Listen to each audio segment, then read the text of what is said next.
সকাল সকাল চা খাওয়ার মজাই আলাদা, তাই সেদিন দেরি না করে ব্রাশ করে চা বিস্কুট নিয়ে বসে পড়লাম। দেখো গাইস, চোখে এত ঘুম নিয়ে সকাল সকাল উঠতে হয়, কিন্তু কিছু করার নেই, উঠতে তো হবেই। যাই হোক, চা খেয়ে একটু হলেও আমার ঘুমটা কমেছিল।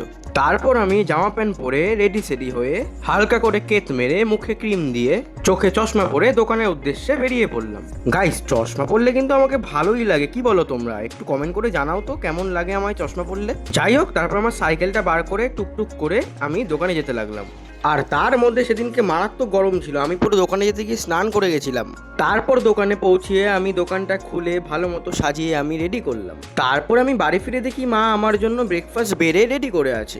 গাইস, জানো তো আমি না মিষ্টি লাভার, মিষ্টি দেখলে আমার জিভ দিয়ে জল পড়ে যায়, তাই বেশি দেরি না করে চুপচাপ ব্রেকফাস্টটা খেয়ে নিলাম। এদিকে ঘরে এসে দেখি মাসি কৃতের খেলনা দিয়ে কৃতকে খেলাচ্ছিল।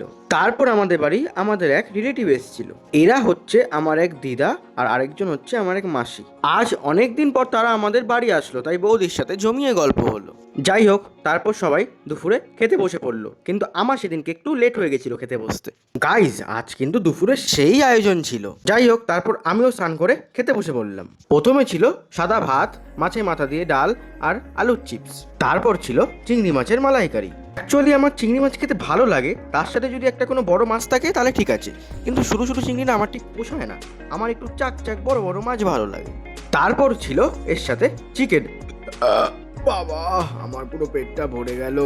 দাঁড়াও দাঁড়াও, এখানেই শেষ না, এর সাথে আরেক রকম মাছও ছিল। আমার পেটটা ভরে গেছিল বলে আমি আর খেতে পারিনি।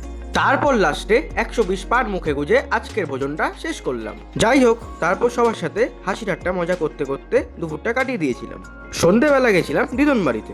আর দিদন ভালো করেই জানে যে আমি চা খেতে খুব ভালোবাসি, তাই আমি যেতেই না যেতেই দিদন চা নিয়ে হাজির। চা খেতে খেতে ভিডিওটা এখানেই শেষ করছি। তোমার যদি ভিডিওটা ভালো লেগে থাকে অবশ্যই সাবস্ক্রাইব করে যেও। টাটা।